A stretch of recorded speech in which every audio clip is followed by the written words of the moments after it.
The government has admitted a free trade deal with the US is likely to lead to a drop in the financial services sector's gross value added, GVA, as other parts of the UK economy begin to expand. Number 10 this morning published its negotiating mandate for talks with Washington.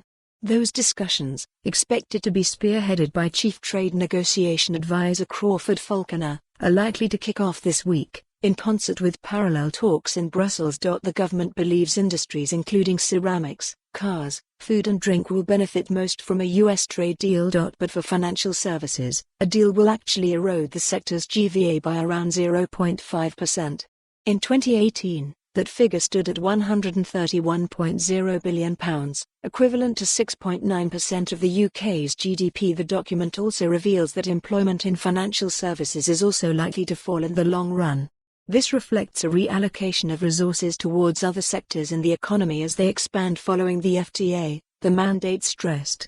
It does not indicate that the financial services sector would be smaller in the long run than it is today. It also insisted that the sector would be more productive as a result of the FTA, pointing to a positive impact for consumers derived from lower prices and increased consumption. The mandate also warned that the impact of an FTA on financial services was uncertain, stressing that the modeling should not be taken to reflect the level of ambition expected in financial services in the FTA or any financial regulatory agreements or arrangements which could be negotiated separately to an FTA. But the government has made it clear that financial services is less of a priority than fishing, which it sees as integral to the question of the UK's sovereignty, even though proportionately it is much smaller, contributing just £1.4 billion or 0.12% to the UK's economy. Speaking to the BBC this morning, International Trade Secretary Liz Truss reiterated the government's commitment to fishing and control of the UK's waters.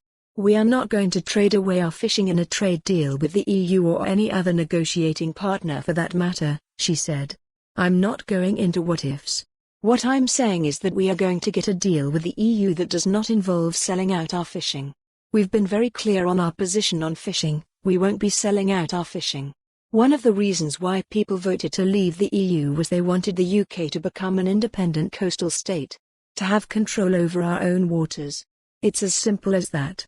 For more on this story, visit the news article link.